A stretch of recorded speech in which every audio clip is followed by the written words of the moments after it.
ہم یہ کہنا چاہتے ہیں، ہندوستان اور پاکستان کے عوام سے کہنا چاہتے ہیں، کشمیریوں کے فیس بک پہ، ٹویٹر پہ، سوشل اکاؤنٹوں پہ کتے چھوڑنے سے کام نہیں حل ہوگا۔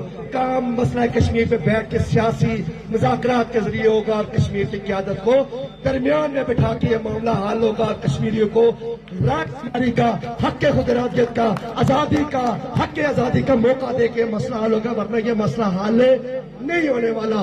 تعلیم کی ضرورت ہے، اس خطے کے انسانوں کو علم کی ضرورت ہے، روشنی کی ضرورت ہے۔ سیکھو چائنا سے، دنیا کی سب سے بڑی آبادی غربت کی لائن کے نیچے سے نکل کے آج دنیا کی سپر پاور بن رہی ہے، اور یہاں آج بھی خیرات، چندے، زکوٰۃ پہ پلنے والے لوگ جو ہے اس ملک کے حاکم بنے ہوئے ہیں، اور وہ لوگوں کو کہانیاں سنا کے، وہ لوگوں کو طرح طرح کے من گڑت جو ہے وہ قصے سنا کے وہ لوگوں کو ڈیپ ٹریک کرنے کی کوشش کر رہے ہیں۔ ان سے نجات کا راستہ یہ ہے، یہ آزمائے ہوئے لوگ ہیں، اقتدار ان کو دیا ناکام رہے، ان کو ہم نے سروسز دی، ان کو ہم نے اداروں کے اندر نوکریاں دی، ان کا جواب 100 جمع 100، ان کا جواب 0 آیا۔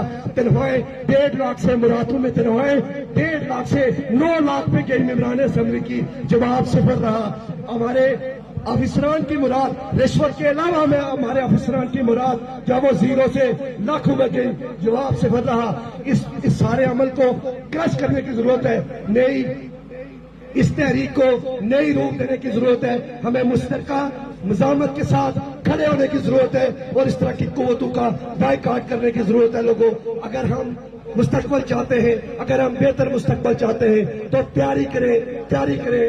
مظفر آباد سری نگر کی آزادی کا، ریاست کی آزادی کا راستہ جو ہے، ریاست کی آزادی کا راستہ جو ہے وہ مظفر آباد کی آزادی سے ہو کے جاتا ہے۔ مظفر آباد کی آزادی سے ہی ریاست کی آزادی ممکن ہے۔ اور اب پہلے ہماری حقوق کی لڑائی تھی، اب ہم برملا کہتے ہیں۔ اب ہمیں ایک آئین ساز، ایک اسمبلی چاہیے، ہمیں ایک آئین ساز اپنی زمین چاہیے، ہمیں زمین کے اوپر اپنا اختیار چاہیے، اور ہم اپنی زمین پہ اپنے اختیار کے لیے گلگت بلتستان میں، آزاد کشمیر میں اس سیاسی اشرافیہ کے خلاف، حکمرانوں کی، ایجنسیوں کی، ان فلال ان قوتوں کے خلاف ہم اعلان جنگ کرتے ہیں۔ ہم ان کے خلاف ہر طرح کی مزاحمت کریں گے، ہم ان کے خلاف ہر طرح کی لڑائی لڑیں گے۔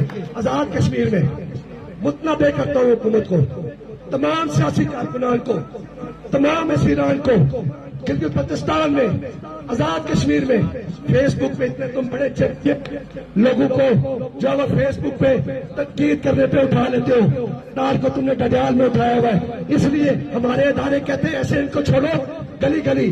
15 مئی کو ہم نے UN آفس کے سامنے احتجاج رکھ لیا۔ وہ احتجاج مجھے پتا ہے UN کا، میں ایک سیاسی کارکن ہوں، مجھے اس بات کی سمجھ ہے۔